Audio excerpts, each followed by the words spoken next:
Hello दोस्तों, maths academy में आपका स्वागत है। तो दोस्तों, हमने 10th मैथ की सीरीज को स्टार्ट कर रखा था, जिसमें हम वेरी इंपॉर्टेंट क्वेश्चन और जो प्रीवियस एग्जाम में आए हुए उन क्वेश्चन की बात कर रहे थे। अगर आप दोस्तों इन्हीं क्वेश्चन को कर लेते हैं तो इससे बार आपको कुछ भी नहीं मिलेगा। देखो, क्वेश्चन 3 बार रिपीटेड है, 2016, 2015 और 2013। वेरी वेरी इंपॉर्टेंट क्वेश्चन है। तो आप देख सकते हैं। अब इस क्वेश्चन को बिल्कुल इजी मेथड से कैसे कर सकते हैं, चलो उस पर बात करते हैं। तो देखिए, दो सेकेंद्रीय वृत्तों की त्रिज्या 5 सेंटीमीटर और 3 सेंटीमीटर है। दो सेकेंद्रीय वृत्त, पहले दो सेकेंद्रीय, सेकेंद्रीय का मतलब होता है सै का मतलब समान केंद्र, मतलब केंद्र जिसका समान केंद्र हो, वो होते हैं दो सै। देखो, एक केंद्रीय ले लो, यानी दो सर्कल खींच लो दोस्तों। एक सर्कल मान लो ये, और एक सर्कल मान लो ये। ठीक है भाई, इसका केंद्र समान है दोनों का, जो कि ये मैंने डॉट कर दिया। अब इसने बोला दो सेकेंडरी वृत्तों की त्रिज्या 5 और 3 सेंटीमीटर है। कितनी है? 5 और 3 सेंटीमीटर है। उस बड़े वृत्त की, चले त्रिज्या बाद में बनाएंगे, पहले क्वेश्चन को पढ़े। बड़े वृत्त की उस जीवा की लंबाई ज्ञात कीजिए जो छोटे वृत्त को स्पर्श करती है। जीवा क्या होती है? पहले तो जीवा को सीख लो। वृत्त के अंदर से कोई भी लाइन क्रॉस कर दो। वृत्त के अंदर कोई भी लाइन, जैसे एक लाइन मैंने बनाई जो का नाम दे दिया ए बी, तो ये वृत्त की जीवा है। ये वृत्त की क्या है? जीवा है। जीवा कोई भी हो सकती है। ये लो, वृत्त के अंदर जो भी पड़ा होगा सारी जीवा है। तो इसने बोला बड़े वृत्त की जीवा की लंबाई ज्ञात कीजिए जो छोटे वृत्त को स्पर्श करती है। तो इस प्रकार की जीवा लेनी है, जो कि हालांकि ये गलत हो चुका है। ये थोड़ी मेरे को यहाँ बनाने में समस्या रहेगी। आप थोड़ा सा भाई धैर्य रखना, ताकि इस क्वेश्चन को मैं करा पाऊँ।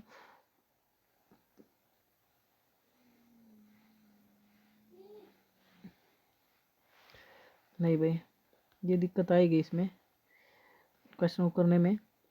चले, फिर भी कोशिश करते हैं दोबारा से एक बार। ठीक है, अब ठीक बनाए थोड़ा सा ये आप लोग। अब ठीक है भाई, ये देखे ए और बी, ए और बी, बाकी को मैं रब कर देता हूँ, जुड़ता भी नहीं है। ठीक है, अब आप आराम से कर सकते हैं क्वेश्चन को, कोई प्रॉब्लम नहीं है। ए भी थोड़ा सा यहाँ मिल जाएगा, ये मिल गया अब तो।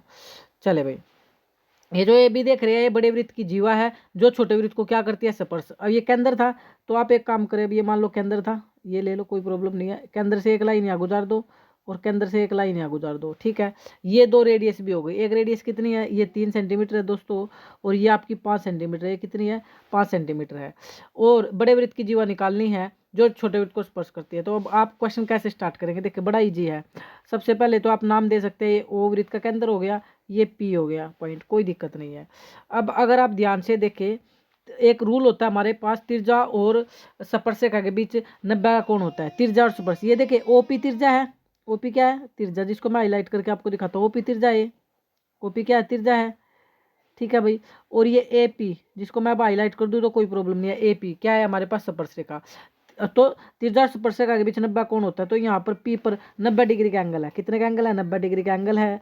तो अब इस पर लग जाएगी पाइथागोरस प्रमेय। तो आप लिखेंगे, क्या लिखेंगे? देखिए, पहले तो गिवन लिख लो, दिया है भाई। पहले तो क्या लिख लेना चाहिए? जो दिया है। दिया क्या है सर? देखिए, छोटी आर दे रखी है हमें, आप आराम से लिख सकते हैं 3 सेंटीमीटर, स्पेस की कमी है, और बड़ी आर लिख सकते हैं 5 सेंटीमीटर। ये तो लिख लोगे, ये दो चीज़ें आपको लिख लेनी है। अब आप क्या काम करना है आप लोगों को? ठीक है भैया, खुद लिख लेना। यहाँ स्पेस कम है, इसलिए मैं इसको साफ कर रहा हूँ। तो अब आप पाइथागोरस प्रमेय लगा दे, सिंपल सी। तो पाइथागोरस प्रमेय हर बच्चा जानता है, क्योंकि कोण पी जो है ना, कोण पी जो है वो 90 डिग्री है। कोण पी 90 डिग्री है, तो समकोण त्रिभुज हो जाएगा ना। क्या बन जाएगा? समकोण त्रिभुज बन जाएगा भाई। समकोण त्रिभुज बन जाएगा। कौन सा त्रिभुज बनेगा? O P A. O P A, इसमें काम करना है। तो समकोण त्रिभुज में एक थ्योरम लगती है, हाइपोटेनस का स्क्वायर, बेस का स्क्वायर, और प्लस में पी का स्क्वायर। हाइपोटेनिस, सॉरी, हाइपोटेनिस 90 के सामने होता है, जो कि ओ ए है। तो ये तो हो गया 5 का स्क्वायर, बराबर बेस किया इसमें ए पी का स्क्वायर। ए पी का स्क्वायर प्लस में परपेंडिकुलर कितना आप देख पा रहे हो? परपेंडिकुलर ओ पी है, जो कि 3 का स्क्वायर है। 3 का स्क्वायर, तो 5 का स्क्वायर 25, और ये प्लस का 3 का स्क्वायर, 9 प्लस का इधर आकर माइनस हो जाएगा, इधर चल रहा है ए पी का स्क्वायर। तो 25 में से 9 गया 16, यहाँ लिख दो, कोई प्रॉब्लम नहीं होगी, मेरे को ऐसा लग रहा है तुम्हें। तो ये ए पी का स्क्वायर था, ये 25 में से 9 गया 16, इधर स्क्वायर था तो ये स्क्वायर मैंने हटा दिया, स्क्वायर इधर आकर रूट रूट रूट बन जाएगा। तो ए पी बराबर 16 किसका स्क्वायर होता है? 4 का। 16 किसका स्क्वायर होता है? 4। तो ये तो हो गया 4 सेंटीमीटर।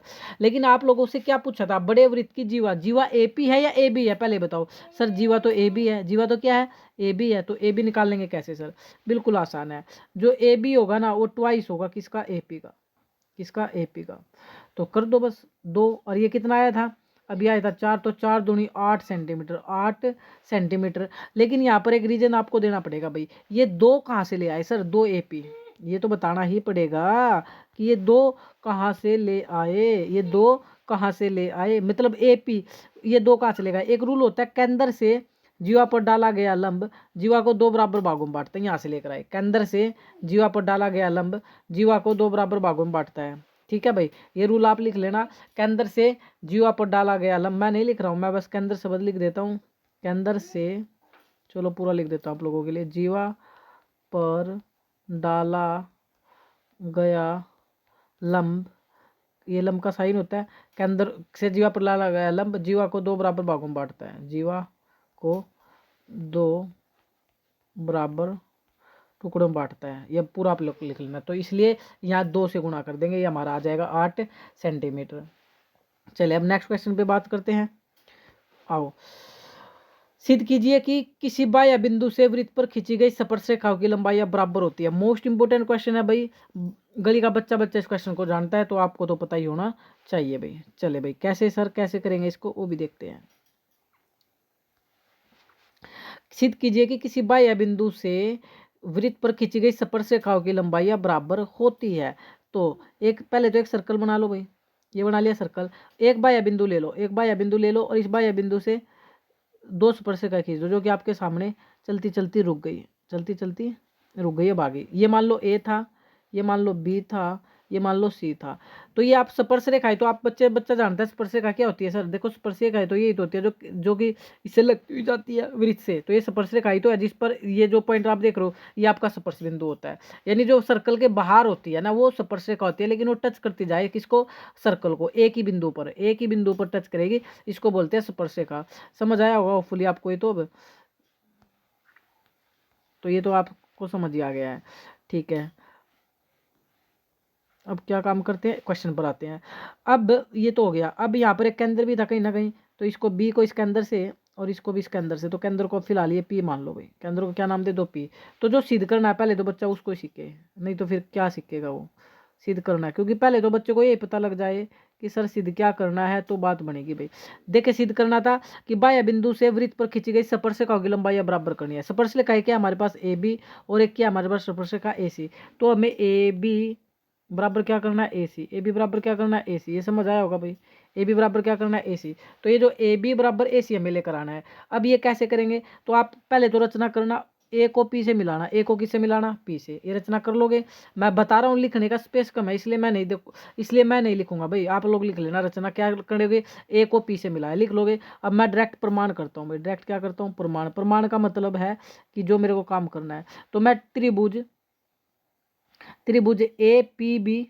ABP तथा क्या भैया स्पेस नहीं है, मैं कोमा लगा देता हूँ, ABP तथा ACP में काम करता हूँ। किस में काम करता हूँ, ACP में। आपको समझ आ गया होगा मैंने काम किया। देखो ये जो ट्रायंगल है, अब आप लोग ध्यान से देखना भाई, ये जो ट्रायंगल बना रहा हूँ इस ट्रायंगल में, और जो ये नीचे ट्रायंगल बना हुआ है इस ट्रायंगल में, ठीक है, इसमें काम करूँगा। ABP इस ट्रायंगल में जो कि ऊपर है, और ACP नीचे वाले ट्रायंगल में। तो आपको देख पा रहे हो, तो इसमें क्या फायदा आपको होगा, पहले तो आप देख लो। देखो ये जो कोण B है, जिसको नाम कोण 1 दे देता हूँ बाहर की तरफ, कोण 1। और जो ये कोण C है, और इसको नाम देता हूँ बाहर की तरफ कोण 2। ठीक है भाई, ये इस कोण की बात कर रहा हूँ। कोण 1 बराबर कोण 2 है। सर क्यों, क्योंकि आपको पता है त्रिज्या और स्पर्शरेखा के बीच क्या होता है, 90 डिग्री का कोण होता है। आपको ये तो थोड़ा आती होगी, त्रिज्या और स्पर्शरेखा के बीच कितना कोण होता है, 90 डिग्री का कोण होता है। और दोनों में AP देखो ना, ये AP दोनों में कॉमन है, तो AP बराबर क्या आ जाएगा सर, AP बराबर तो AP आ जाएगा। तो खुद लिख लेना उभयनिष्ठ शब्द क्या हो जाएगा, ये उभयनिष्ठ। ऊ लिख देता हूँ ताकि आपको याद रहे, भय भी लिख देता हूँ, यह भी लिख देता हूँ, उभयनिष्ठ। ठीक है, AP बराबर AP। सर और बताओ क्या होगा फिर भाई, BP जो ये त्रिज्या है, देखो ये BP त्रिज्या और ये त्रिज्या PC त्रिज्या, BP बराबर क्या हो जाएगा, BP बराबर हो जाएगा PC। समान त्रिज्या, रूल क्या है, समान त्रिज्याएं। मार लिख देता हूँ, आप पूरा लिख लेना, समान त्रिज्याएं। अब 3 चीज आ चुकी है आपके पास। तो ट्रायंगल ABP सर्वांग सम हो चुका है किस ट्रायंगल के, ACP के। और किस रूल से हो गया है ये पता लग गया तुम्हें, साइड एंगल साइड से। अगर ये त्रिभुज समरूप हो जाए तो जो इन त्रिभुज की भुजाएं होंगी वो क्या होंगी, बराबर भाई, सॉरी समरूप नहीं किया, सॉरी सर्वांग सम करना है भाई, सर्वांग सम। सर्वांग संग त्रिभुजों की जो समानुपाती भुजाएं होती है बराबर होती है, CP/CT रूल लग जाएगा। यानी अब जो आपको चाहिए था ना AP बराबर BP, जो आपको लेकर आना था, तो आप आराम से लिख सकते हो कि AP बराबर AB, एक सेकंड भाई क्या चाहिए था मैं तो देख लो, AB बराबर AB बराबर AC, तो AB बराबर AC आ जाएगा सर। ये कैसे आ गया, ये हो गया भाई CP/CT। क्या हो गया, आराम से CP/CT। समझ आ गया कि आप लोगों को? नहीं आए तो मैं एक बार दोबारा कोशिश करता हूँ समझाने की। भाई ध्यान से एक बार के लिए देखना, इतनी बात तो आपको समझ आ गई है। हमें सिंपल सा काम क्या करना है उस पर बात कर लेता हूँ। अगर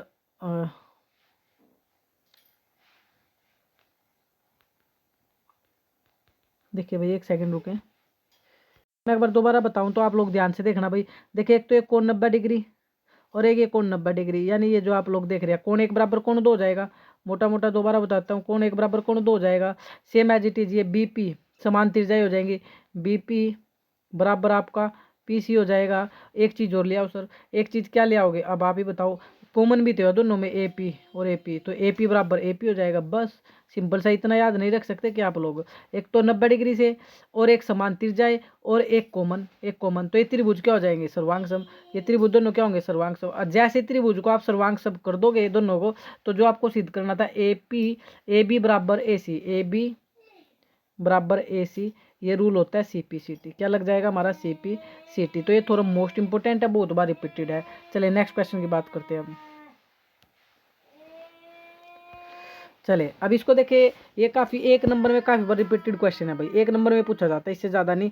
इसमें आकृति दे भी रखी है, देखो ये आपको सामने बनाकर देखिए, TP और TQ के अंदर O वाले किसी वृत्त की 2 स्पर्शरेखाएं हैं। तो ये T से आप लोग देख रहे हैं, T पॉइंट से यहाँ से ये जो कि ये P स्पर्श बिंदु है, P कौन सा बिंदु है, स्पर्श, और ये क्या हो भी क्या, स्पर्श। तो ये TP और ये TQ, ये TP और TQ क्या होगी, 2 स्पर्शरेखाएं होगी।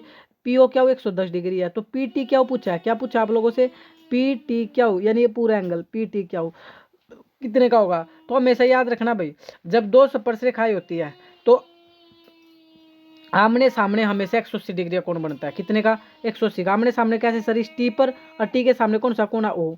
तो जो कोण T है प्लस में कोण O है, वो हमेशा 180 बनाएगा। कितना बनाएगा, 180 डिग्री। अब देखो ना, 110 डिग्री था, O की वैल्यू 110 डिग्री, O की वैल्यू कितनी है, कोण T प्लस कोण O है 110 डिग्री, और बराबर चल रहा था 180 डिग्री, तो घटा दो तो कोण T ऑटोमेटिक निकल जाएगा 180, और ये प्लस का 110 किसका हो जाएगा, माइनस का। तो आंसर कितना आएगा, 70 डिग्री। कितना आ जाएगा, 70 डिग्री। होपफुली समझ आया होगा आपको, बड़ा ही आसान सा क्वेश्चन था, तो आप आराम से कर सकते हो। यानी आमने सामने जो होता है 180 होता है, आमने सामने टोटल कितना होता है 180, नहीं कोण O प्लस में कोण T 180 होगा। कितना होगा, 180 डिग्री होगा। तो आप आराम से होता है 110 है, तो ये ऑटोमेटिक कितना बचा भाई, 70। तो जोड़ लो ना, 110 70 180। और अगर P और क्या के बारे में पूछ ले कि बताओ कोण P प्लस कोण क्या हो कितने का होगा, भैया आमने सामने 180 होता है, ये भी क्या होगा 180 डिग्री होगा, ये भी हमेशा 180 डिग्री होगा। इसको तो बच्चा बच्चा जानता है, कोण P पर भी 90 डिग्री है और कोण क्या ऊपर भी क्या है 90 डिग्री। सर क्यों, बिकॉज स्पर्शक और त्रिज्या के बीच 90 डिग्री का कोण, स्पर्शक और त्रिज्या के बीच 90 डिग्री का कोण होता है। तो वीडियो आपको कैसे लगी कमेंट में जरूर बताएं। जय हिंद, जय भारत।